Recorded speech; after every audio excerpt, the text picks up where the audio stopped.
Oui, écoutez, moi je suis agréablement surpris. Ce matin, nous sommes arrivés. Nous avons mis, très tôt d'ailleurs, nous avons mis tout en place et très vite ça a démarré. Brock Mobile, c'est la première édition. Ça part sur les chapeaux de roue, hein, puisque la première heure on était à 250, donc 250 km/h, hein, vous avez compris, ça va très vite.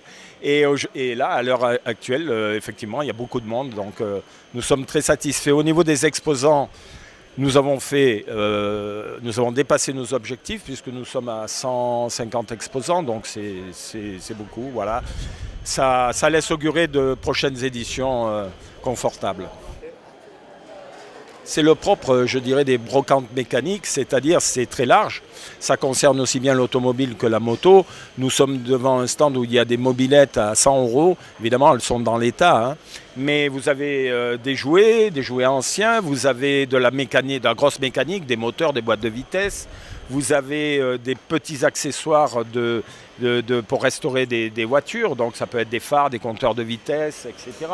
Au fur et à mesure que vous vous déplacez, vous allez trouver effectivement des exposants qui sont venus souvent de loin et qui présentent des produits, mais qui ont tous un lien. Il y a un fil conducteur, c'est la mécanique, c'est l'automobile ancienne, c'est les véhicules d'époque, ça peut être des motos, ça peut être des utilitaires, etc.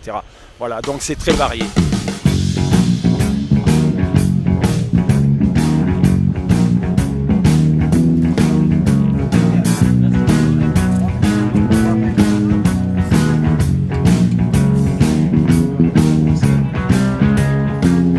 Alors, nous avons tenu à ce que Brock Mobile soit non seulement une brocante, un auto-jumble comme les Anglais appellent, mais nous avons souhaité que ce soit une journée, en fait 2 journées de rencontres avec les collectionneurs, avec les clubs.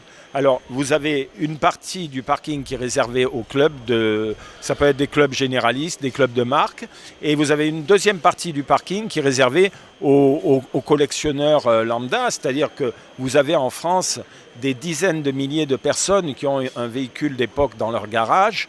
Et aujourd'hui, il faut se souvenir que nous sommes le 15 et le 16 septembre, ce sont les journées européennes du patrimoine. C'est-à-dire que ces collectionneurs sortent leur voiture pour montrer que voilà, ça fait partie de l'histoire, ça fait partie intégrante du patrimoine national et même international, puisque vous avez des voitures de toutes les marques.